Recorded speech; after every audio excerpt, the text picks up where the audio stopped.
¿Para qué hacemos un estudio de personas que ya fallecieron, que ya desarrollaron su obra, como va a suceder en el caso de Fray Matías de Córdoba y Ordóñez, y como dentro de un momento se va a explicar también la vida de otro mexicano ilustre, Fray Servando Teresa de Mier y Guerra? Pero, ¿para qué hablar de personas ya fallecidas? ¿Para qué hurgar en los libros de historia? Bueno, esto tiene a mi manera de ver dos razones. La primera, porque es deber de la presente generación conocer las bases y el origen de su nacionalidad, de su cultura, de todo lo que conforma su mexicanidad.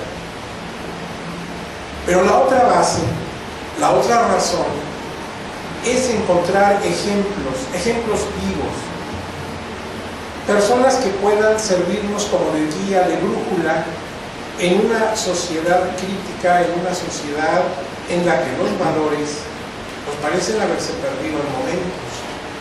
Y precisamente en personas como Fray Matías de Córdoba vamos a encontrar esos ejemplos, aunque nos separan muchísimos años de su época.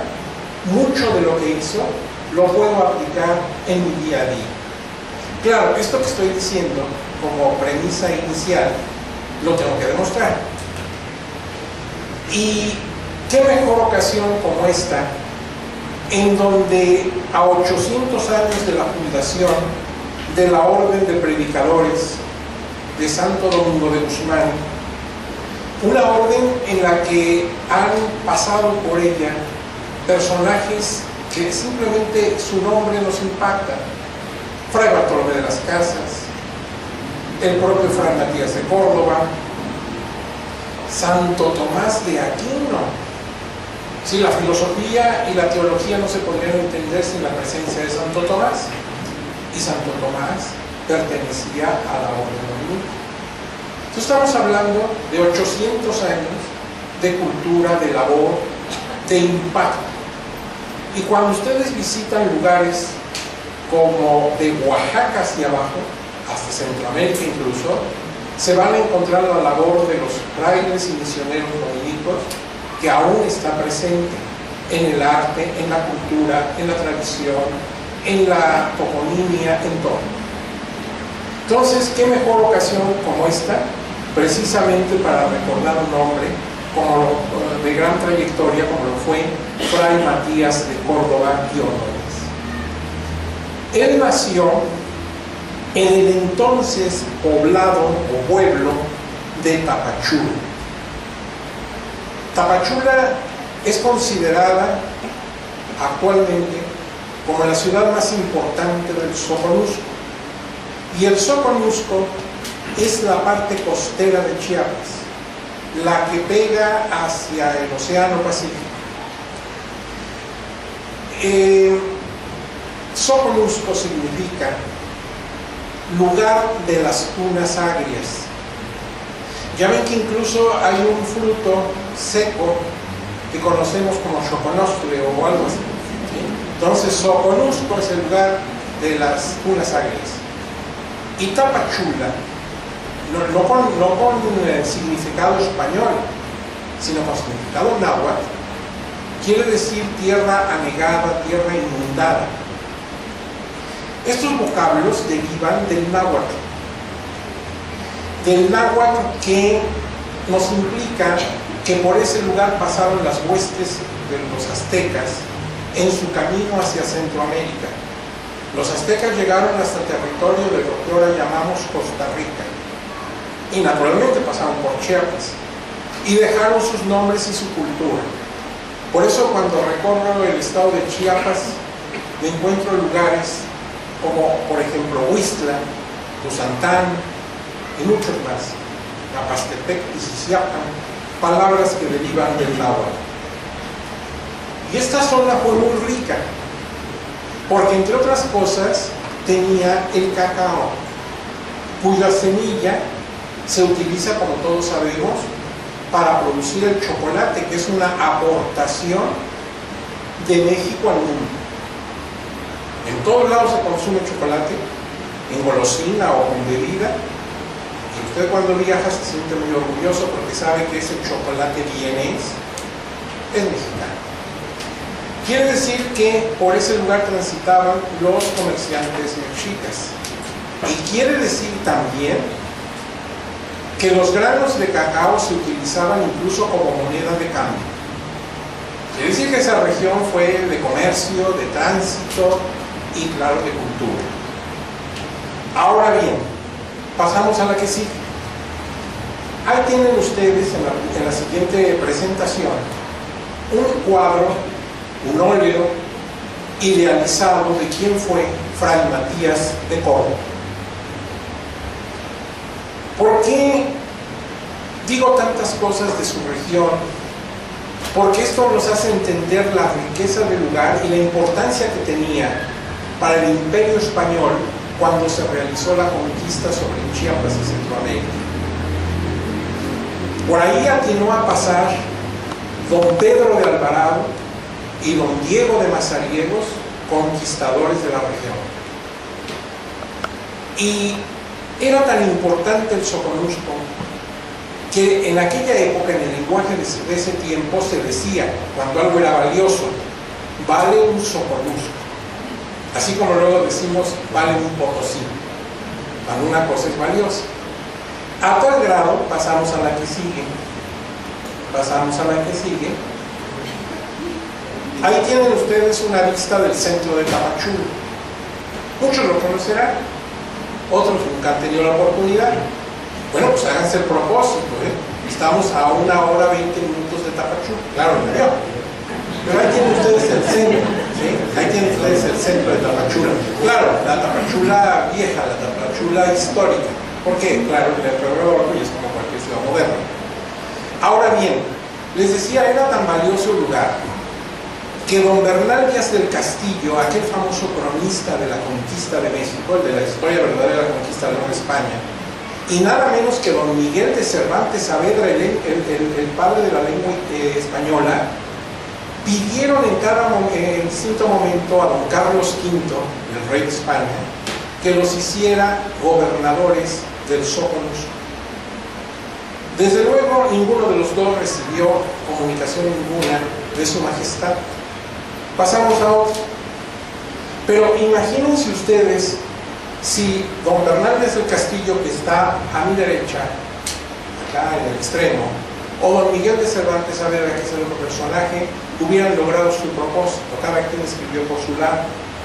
Tal vez, pasamos a la otra, el Quijote iniciaría diciendo en un lugar del Soconusco de cuya marca no quiero acordarme, etcétera, ¿verdad? Pero no pudo ser. Muy bien. Ahora, ¿qué pasó con Chiapas y el Soconusco durante la colonia, durante los 300 años que duró la colonia? Perteneció a la Capitanía General de Guatemala, no perteneció al Virreinato de la Nueva España. Pasamos a otro. Ahí tienen ustedes lo que era la Capitanía General de Guatemala. Claro, la capital era la ciudad de Guatemala, pero abarca, si ustedes observan, lo que ahora es Chiapas, luego sigue Guatemala, El Salvador, Honduras, Nicaragua y desde luego Costa Rica. Esa era la Capitanía General de Guatemala. Entonces, fíjense ustedes que Fray Matías de Córdoba, curiosamente, nace guatemalteco y muere mexicano, pero lo que nunca perdió fue su calidad de chiapaneco. Pasamos a otro. El actual estado de Chiapas parece una estrella sobre el mapa, con un poco de imaginación, ¿claro? Y entonces ustedes observen lo siguiente. No sé si esto alcancen a verlo, porque es avenida, ¿verdad? La parte norte, el norte del estado, colindante con Veracruz y Tabasco, donde están sus dos picos, esa parte es selvática, esa parte es de bosque tropical muy espeso, en la zona de Palenque, de Bonampak, de Pichucalco. Y la parte central es de montaña, es San Cristóbal de Casas, Comitán de Domínguez y otros lugares. Y la parte sur, esta, es precisamente el Soconusco, que empieza desde Arriaga y Tonalá, casi lindando con Oaxaca, y termina por Tapachula, Ciudad Hidalgo, Puerto Madero, etc. Ahora bien, en ese lugar, en Tapachula, nació Fray Matías de Córdoba el 20 de abril de 1768, o tal vez 66. Pero no me culpen a mí, no es que no haya estudiado el tema. Lo que pasa es que historiadores dicen una fecha, historiadores dicen otra, ¿y saben por qué? Porque, si pasamos a la otra, ¿sí? Esta es Tapachula nueva, para que no se vayan con la finta que todo es historia. Pasamos a la otra. Esta iglesia es la Catedral de Tapachula. Está dedicada a San Agustín Obispo, ¿sí? Por eso el pueblo originalmente se llamó San Agustín Tapachula. Pero esa iglesia que ustedes están viendo ahí es relativamente nueva, porque hubo un incendio que acabó con la original. Y en el incendio, desgraciadamente, se perdieron documentos parroquiales, entre ellos el acta de bautismo, la fe de bautismo del padre Córdoba. De ahí la discusión de la fecha. Muy bien. Ahora, por otro lado, don Pedro Rafael Córdoba y doña Josefina Ordóñez, ricos comerciantes españoles avecindados en Tapachula, fueron sus padres, gente de bien y buenos cristianos, así se decía entonces, que procuraron la instrucción académica y religiosa elemental de Matías en la propia Tapachula. Pero más tarde, él logró una beca para estudiar en el seminario de Ciudad Real, que ahora llamamos, en honor a otro dominico, a Bartolomé de las Casas, llamamos San Cristóbal de Casas, o San Cristi, como le dice la gente de por ahí. Pasamos a la otra. Ahí tienen ustedes San Cristóbal de Casas, donde estudió en el seminario con su beca Matías de Córdoba. Más tarde pasó a la ciudad de Guatemala,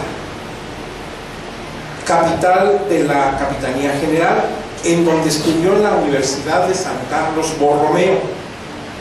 Él estudió fundamentalmente filosofía, teología escolástica, y conoció profundamente el pensamiento de grandes filósofos como por ejemplo Jeremías Bentham, por ejemplo John Locke, por ejemplo Almeida y otros más.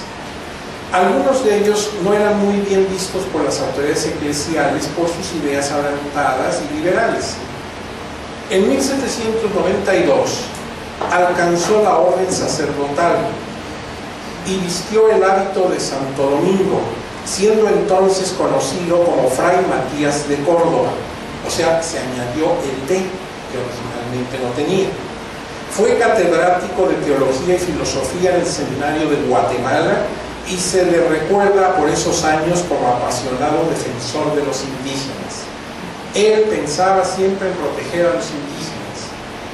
En 1796, la Real Sociedad Patriótica de Guatemala publicó una convocatoria para un concurso en el cual deberían presentarse ensayos para que los concursantes dieran razones buenas, fundamentadas, de por qué deberían los indios y ladinos calzar y vestir a la española. Quiere decir que había mucha gente descalza y mucha gente semidesnuda, como decían en la capital entonces, en la Ciudad de México.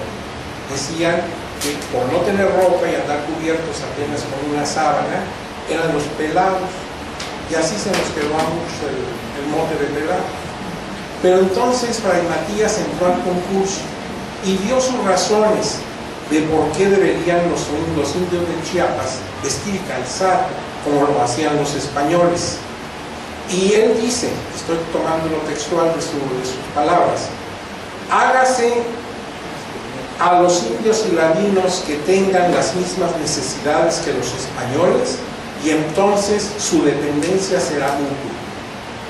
Él ganó el concurso. Curiosamente, uno de los concursantes que no ganó, pero sí obtuvo una mención honorífica, fue uno de sus propios hermanos, hermano carnal. Ahora bien, el 2 de junio de 1800 logró Fray Matías su grado de doctor en Sagrada Teología, o sea, él es doctor, y su tesis doctoral la dedicó como su mecenas celestial al Santo Domingo de Guzmán. Pasamos a otra. Ahí tienen Guatemala, muy parecida a México, la misma traza, y pasamos a otra. Ahí están los indios de Chiapas, que ahora pues ya no hay problema de vestirse y calzarse, aparentemente. Pasamos a otra. Este es Domingo de Guzmán pintado por el Greco. Pasamos a otra. Esto es ya Chiapa de Corzo. Muy bien.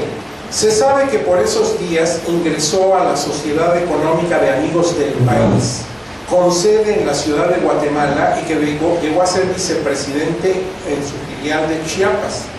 Esta organización mantenía una ideología abiertamente liberal y alcanzó cierta notoriedad intelectual, al grado de que grandes personajes como Adam Smith, padre del liberalismo económico, tenía correspondencia con esta sociedad.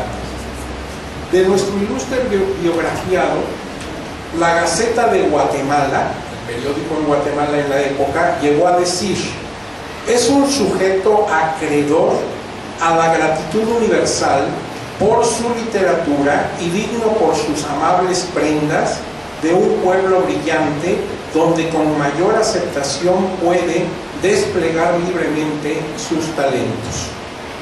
Debe aclararse que Guatemala en esos días era un semillero de gente intelectual y de avanzada. Posteriormente, Fray Matías fue profesor de teología y de filosofía en el convento de Santo Domingo, en la ciudad que ahora es San Cristóbal Las Casas. Por esos días, los conventos dominicos querían separarse de la autoridad provincial y formar su propia provincia, que le llamarían San José de Chiapas. Para lograr este cometido, el padre Matías de Córdoba fue encargado de ir a España para tramitar ante las autoridades eclesiales esa nueva provincia.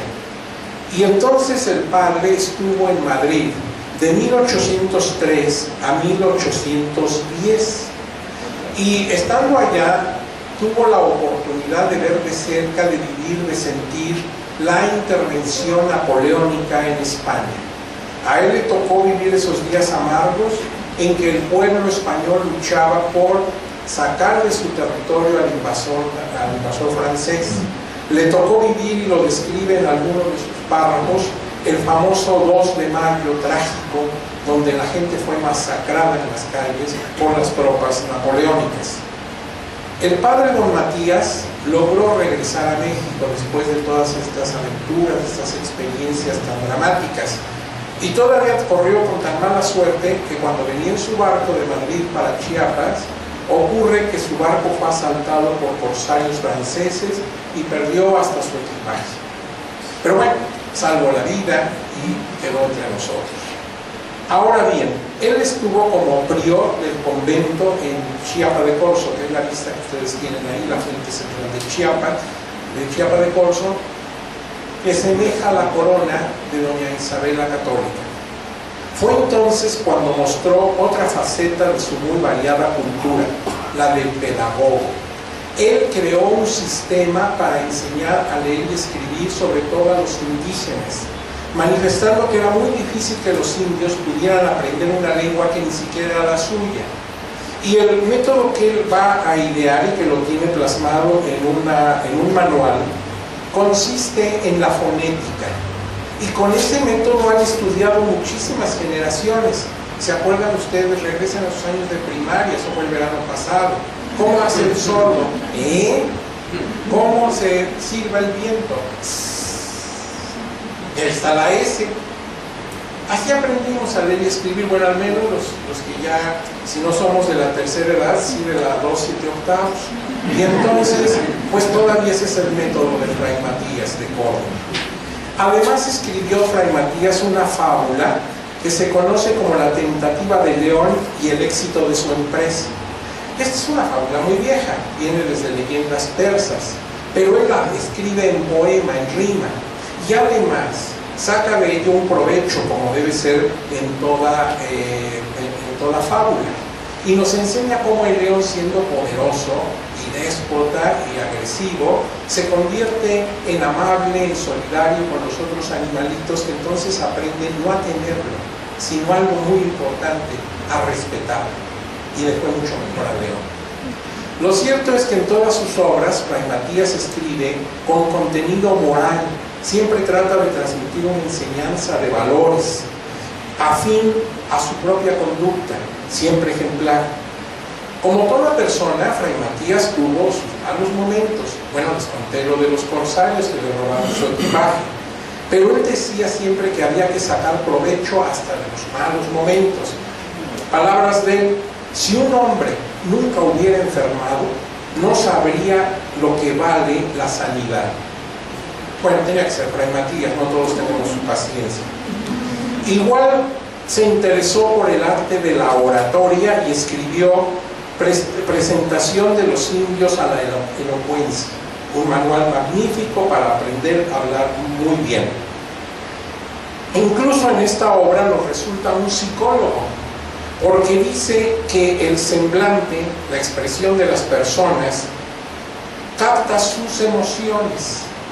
Lo bueno y lo malo que ha vivido en su vida se ve en sus facciones. Esto ya me preocupa porque no sé qué gana. Muy bien. Y dice que muchas veces es más valioso el silencio que oír hablar sin cultura y sin sustancia. Y conste que no conoció el teléfono y los mensajitos.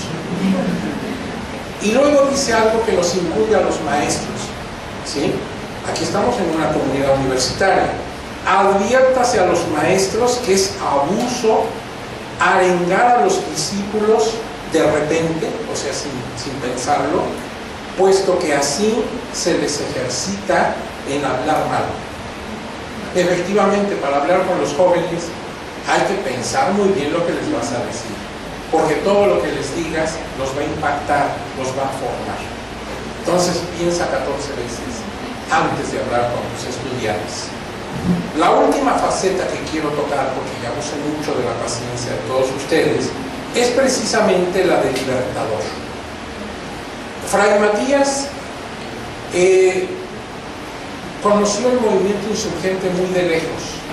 Hasta 1811 llegó a la Capitanía General de Guatemala noticia sobre el levantamiento en la Nueva España del padre Hidalgo. Las autoridades de la época se encargaban de desviar la información, ya ven que entonces se manipulaba la información, ahora ya no, pero en aquella época sí se hacía. Y entonces, fíjate, hasta entonces supieron que había por ahí un sacerdote que andaba revolucionando la Nueva España. Posteriormente atinó a llegar hasta el istmo de Tehuantepec las guerrillas organizadas por el señor cura Morelos. Y entonces el gobernador de Guatemala ordenó una batida hacia el istmo de Tehuantepec, que ya no era su territorio, para atacar a los insurgentes. Y efectivamente logró sorprender una guerrilla y fusilar a algunos. Ante eso, el generalísimo Morelos ordenó a don Mariano Matamoros que avanzara hacia el rumbo de Chiapas a batir a los realistas. La batalla se dio precisamente cerca de la ciudad de Arriaga, muy al norte del estado. Pasamos a otra, porque ya no hemos pasado. Miren, ahí está don Mariano Matamoros. Y don Mariano Matamoros logró derrotar a los realistas cerca de Tonalá, entre Tonalá y Arriaga. Y con esto libró a las guerrillas insurgentes de que fueran atacadas por tropas realistas guatemaltecas. Posteriormente, cuando don Agustín de Iturbide logró la consumación de la independencia, su plan de Iguala, o de las tres garantías, fue conocido en Chiapas. Y entonces muchas provincias de Guatemala trataron de unirse al plan de las tres garantías. Don Agustín de Iturbide invitaba en su proclama a todos los pueblos de la región a que se unieran al movimiento trigarante. Ante esta invitación, don Pedro Celis, entonces alcalde de Comitán, convocó a una reunión a los vecinos para tomar una decisión.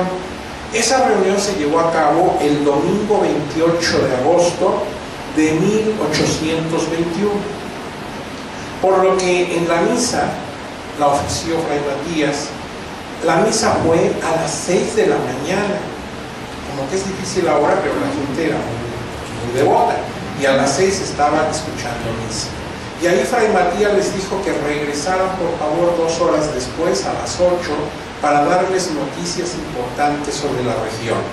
Fue entonces ya en ese segundo momento, a las 8 de la mañana, cuando el padre explicó en palabras sencillas la trascendencia de unirse a la causa libertaria y adujo que la cobardía es un gran pecado que se paga con el sufrimiento de la falta de libertad y de esclavitud. Acto seguido pronunció una fuerte arenga que se conoce como el grito de Comitán. Posteriormente pasaron todos a la sala de cabildos del ayuntamiento de Comitán para firmar un acta comprometiéndose como soldados del ejército trigarante. Algunos, claro, se sentían dubitativos. No a cualquiera le gusta meterse en un problema así, y había gente que pensaba para firmar el documento.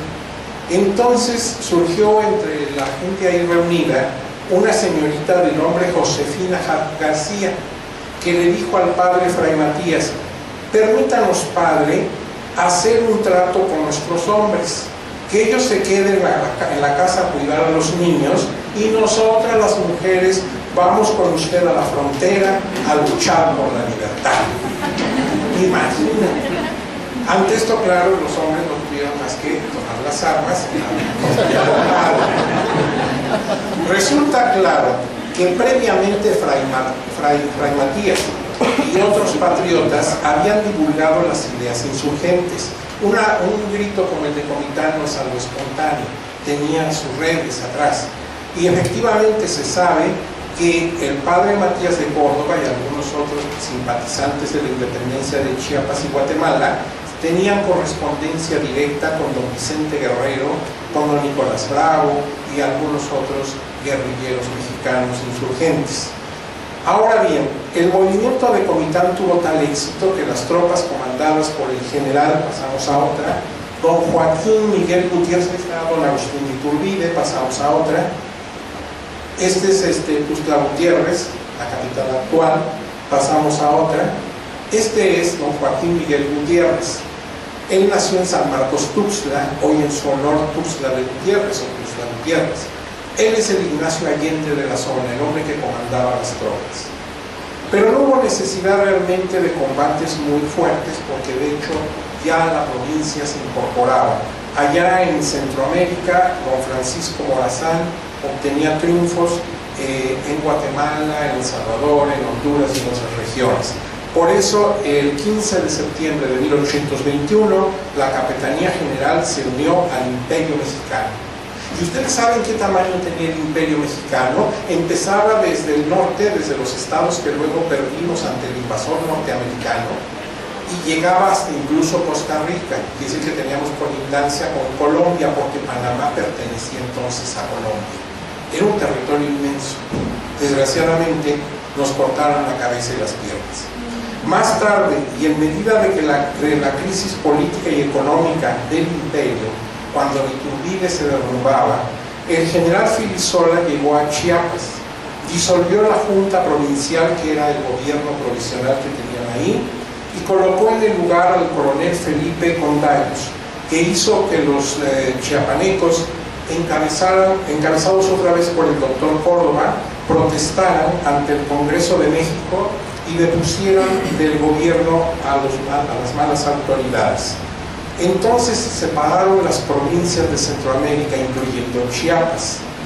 Pero aquí está otra vez la labor de Fray Matías. Él y algunos otros patriotas, como el propio don Miguel Joaquín Gutiérrez, lucharon por la reincorporación del Estado. Y esto se fue a votación. Los resultados fueron los siguientes: 96.829 votos a favor de la unión con México, en contra de 60.400 para unirse con Guatemala. Por este motivo, el 14 de septiembre de 1824, Chiapas se federalizó con México, puesto que a esas alturas ya había caído el emperador, formábamos ser federalista. Por eso en Chiapas no se dice que se unió el Estado a México, sino que se federalizó, resaltando la vocación federalista del Estado. El padre Matías, una vez que logró, junto con otros patriotas, quedar a México, quedar a Chiapas, en territorio mexicano, entonces supo retirarse a su vida sacerdotal. Su labor política, a decir de él, había concluido. Para el 18 de mayo de 1826 se abrió en San Cristóbal la Escuela Normal para la Enseñanza Primaria, primera escuela normal en América, y él fue el fundador y el primer director. Ahí pudo divulgar su método de alfabetización. Finalmente, y siempre activo, el 17 de octubre de 1828, a los 60 o 62 años de su vida, murió víctima de la hidropesía, siendo prior del convento de Santo Domingo, en Chiapa, hoy de Corzo. Un diario de San Cristóbal, el Pararrayos, menciona lo siguiente de Fray Matías, a raíz de su muerte. El estado de Chiapas deplora su infortunio por la muerte de su caro hijo. Era para todos accesible y de un natural parejo. Trataba a todos con atención. No asomaba jamás la menor señal de desprecio, ni mucho menos de orgullo. Sus pretensiones eran sencillas. Siempre hablaba con humildad y en presencia y ausencia de las personas siempre hablaba de todos bien. Su conversación era ingenua y festiva. Nunca se quejaba de los tiempos ni de otros males. Fue de mediana estatura, rubio, de ojos grandes y tiernos. Como dice Flavio Guillén, fue todo acceso y humildad, todo enseñanza, altruismo y benevolencia. Fue justo, sabio y prudente. Su vida transcurrió entre sus 4 amores: la religión, la libertad, la enseñanza y la filantropía. La antigua ciudad de San Agustín Tapachula hoy se llama oficialmente Tapachula de Córdoba y Ordóñez, en honor al más grande de sus hijos. Pasamos a otra. Comitán, donde murió el padre. Pasamos a otra. México Unido, y ahí está otra vez Fray Matías. Pasamos a otra. Esta es la escultura que está fuera del Palacio Municipal en Tapachula. Pasamos a otra. Esto sí lo conoce. Claro, quiero aprovechar esta hermosa tribuna con gente interesada en la academia y en la cultura para agradecer amplia y sinceramente al doctor Miguel Concha Malo, defensor incansable de los derechos humanos, promotor de la cultura de la legalidad y ejemplo vivo de las enseñanzas del santo fundador Domingo de Guzmán, el haberme distinguido con la oportunidad de dirigirme a una comunidad que me recuerda con mucho cariño mis años de universitario, mis andanzas y ensueños de aquellos días, muchos de los cuales transcurrieron en este edificio, siempre referente del Centro Universitario Cultural, el CUC, como coloquialmente lo conocemos. Todos, cuando a él acudíamos, mis compañeros y yo, en busca de refrigerio, de tranquilidad, de lectura y de camaradería, e incluso de risas y de ruidosas ocurrencias. Se nos debe disculpar por esto, padre, porque éramos muy jovencitos y no sabíamos lo que hacíamos. Por eso, lo menos que hoy debo tener para la Orden de Santo Domingo es gratitud, respeto, admiración y cariño. Y en ese contexto, reproduzco para cerrar esta modesta intervención las palabras del eminente dominico doctor Fray Matías de Córdoba, siempre protector de los indios, doctor, pedagogo, filósofo, altruista. A los indios siempre los trató con respeto y dignidad, Fue literato y forjador de una patria y de una nacionalidad. Abro comillas. Alabar la virtud y detestar el vicio, defender la patria y sostener las leyes, absolver al inocente y penar al culpable, promover todo cuanto es útil y honesto, es la aspiración del hombre honrado, sujeto al arbitrio de la razón y de la voluntad. Cierro comillas. Sabias palabras que hoy debieran constituir para cada uno de nosotros el ideario básico de nuestro día a día. Un ideario que nos colocaría como una de las naciones más cultas del mundo. Aspiración que legítimamente podemos tener los mexicanos con un pasado tan glorioso. A todos ustedes, doctor, padre, muchísimas gracias por su paciencia.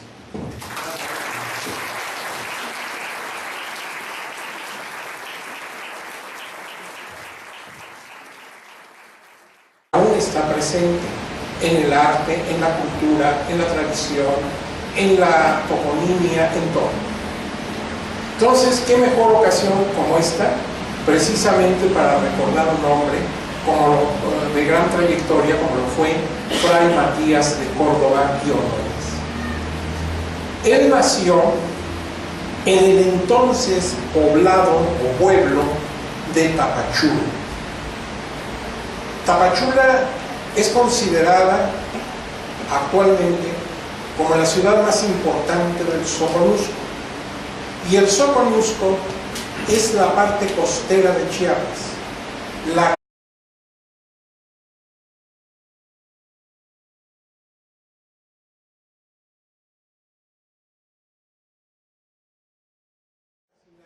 importancia del personaje.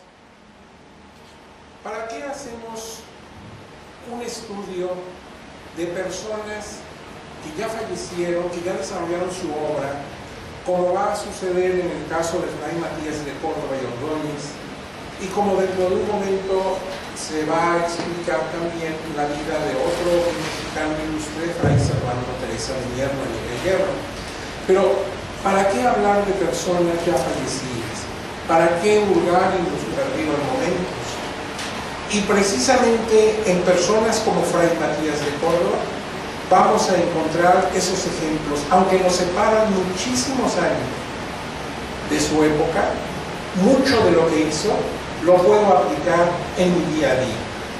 Claro, esto que estoy diciendo como premisa inicial lo tengo que demostrar.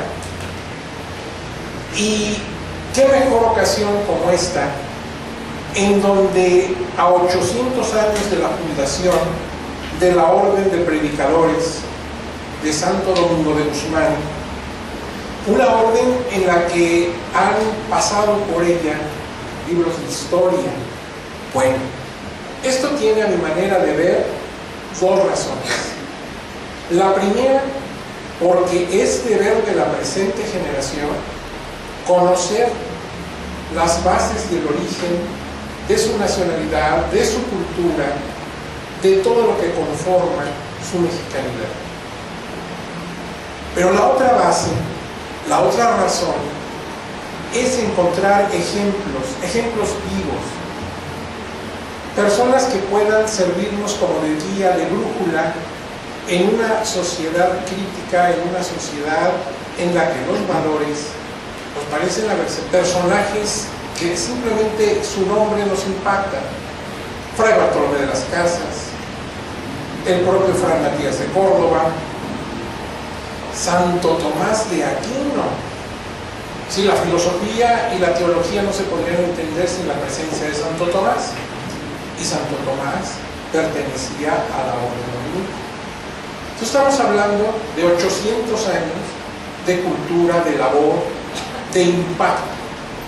Y cuando ustedes visitan lugares como de Oaxaca hacia abajo, hasta Centroamérica incluso, se van a encontrar la labor de los frailes y misioneros dominicos